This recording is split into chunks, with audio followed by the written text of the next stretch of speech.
O Senhor esteja convosco. Ele está no meio de nós. Proclamação do Evangelho de Jesus Cristo segundo Mateus. Glória a vós, Senhor.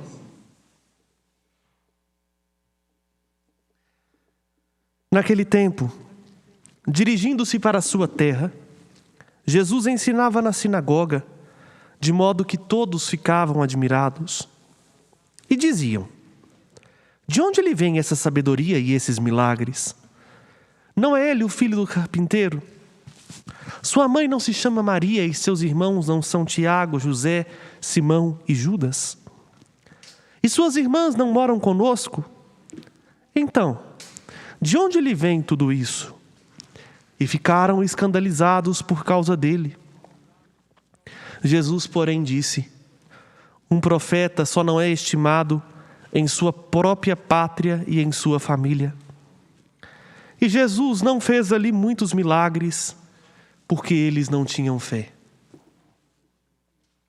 Palavra da salvação. Glória a vós, Senhor.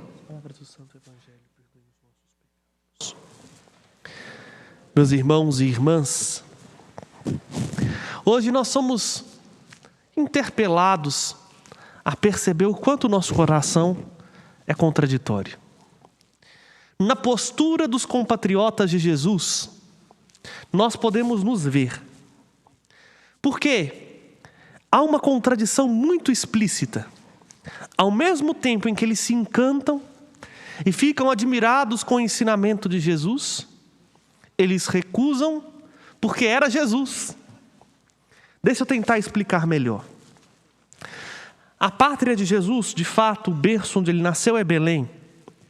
Mas de Belém eles fugiram para o Egito, ficaram no Egito cerca de 3 anos, e depois retornaram para Nazaré, a cidade de Maria.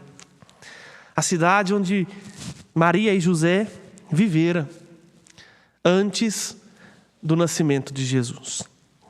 E em Nazaré, no que nós chamamos período de vida oculta, porque a vida pública de Jesus iniciou-se no batismo do Jordão e vai até a ressurreição, mas nesse período, da sua infância e até os seus 30 anos, nós não sabemos nada com grande precisão. Nós apenas podemos fazer inferências a partir dos costumes que eram típicos da tradição judaica. Dentre esses costumes, eram em pequenas assembleias, que depois do ano 70 da era cristã, se consolidaria de forma ainda mais forte no que se chama de sinagoga. Eram essas pequenas assembleias que se reuniam semanalmente para estudar a lei de Deus. E aí, homens da região de boa fama, anciãos, pessoas virtuosas, ensinavam as crianças e os jovens a ler mesmo, alfabetizavam essas crianças. E ao mesmo tempo explicava a elas o sentido das Escrituras.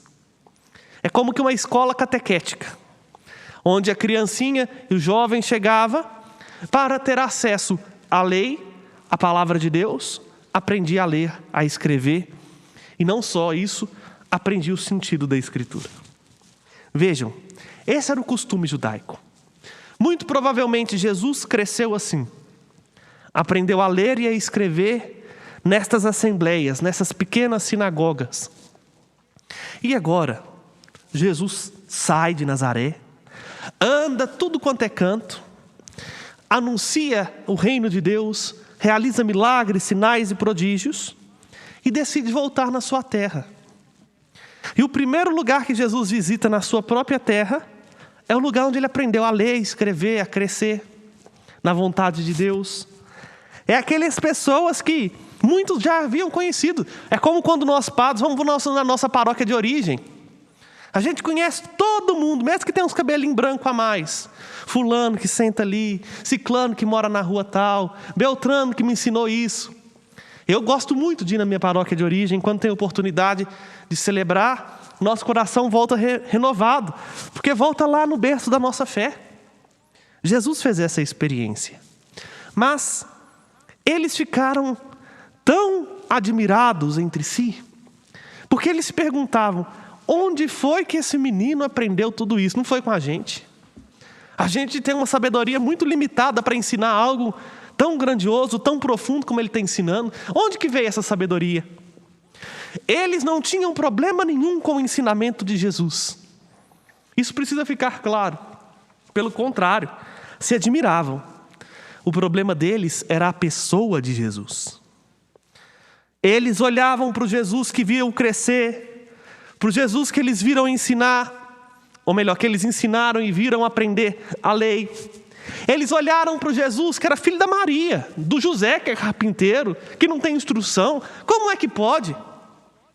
E a pessoa humana de Jesus fez com que aqueles homens que ouviram sua palavra, escutaram aquilo que ele ensinara, viram seus sinais, não o acolhesse na fé. Dizendo isso, nós podemos perceber a nossa vida. Acolher o que Jesus fala, que nos agrada, nós acolhemos muito fácil. Mas quando Jesus é para nós sinal de contradição, num primeiro instante nós falamos assim, não, isso não pode ser, isso é coisa da igreja. A igreja que inventou isso. Hoje o tempo mudou, não é mais assim. Se Jesus estivesse aqui, faria diferente. A gente se escandaliza com a pessoa de Jesus. Jesus é causa de contradição ainda para nós, cristãos, católicos, padres, homens e mulheres que têm fé. Porque ele usa da simplicidade. Ele usa do cotidiano, daquilo que é banal, que a gente está aí acostumado a ver todo dia, para nos lembrar da força do amor de Deus. E o que Jesus pede é simplesmente uma coisa, que o acolhamos com profundidade no nosso coração. Se a gente só acolhe metade de Jesus, o que eu estou chamando por metade de Jesus? Só o seu ensinamento, mas não a sua pessoa. Ou então, como hoje, muita gente gosta de separar o Jesus da fé do Jesus histórico. Ou então, o Jesus humano do Jesus divino. Se a gente escolhe só uma das partes, nós não conseguimos ver o grande milagre que ele nos oferece, que é a salvação. É necessário acolher a totalidade de Jesus, Deus e homem, histórico e de fé. Homem na nossa simplicidade, do nosso jeito, mas ao mesmo tempo imbuído de Deus, porque era ele mesmo Deus. E isso contraria, porque tem hora que é muito mais cômodo para nós o Jesus que é só Deus. O Jesus divino, quase que extraterrestre, que é cheio dos milagres, cheios do poder, e que não nos toca na nossa humanidade, na nossa carne, na nossa natureza humana.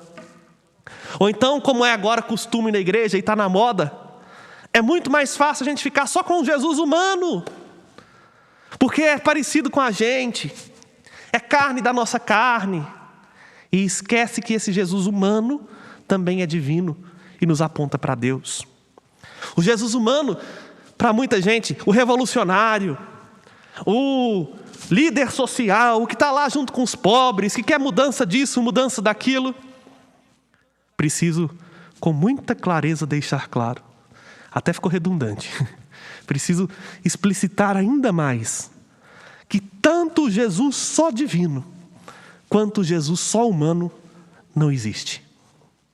Esse Jesus é Deus e homem, homem Deus. Ou como dizia São João Paulo II, Jesus é o rosto divino do homem, porque olhando para o ser humano, nós podemos perceber a divindade, a força do amor de Deus. Jesus é o rosto humano de Deus, dizia São João Paulo II. Virou até música. Jesus, rosto divino do homem, Jesus, rosto humano de Deus. Porque olhando para o Jesus humano, a gente vê que Deus assumiu um rosto parecido com o nosso. Hoje, nós somos chamados, então, a acolher a totalidade do ensinamento de Jesus, que chega até nós nos sacramentos, na palavra, no cuidado com o outro, a reconhecer Jesus na nossa vida e a perceber, Deus continua escolhendo aquilo que é loucura, Deus continua escolhendo aquilo que é fraqueza humana para confundir aqueles que querem ser grandes e sábios.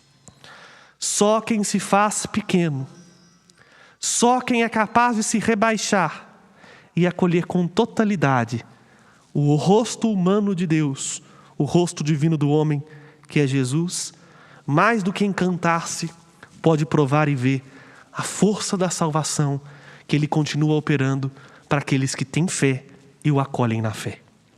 Louvado seja nosso Senhor Jesus Cristo. Para sempre seja louvado. Professemos juntos a nossa fé e, elevando ao Senhor, porque cremos em Jesus, os nossos pedidos, fiquemos de pé e apresentemos as nossas preces, porque cremos.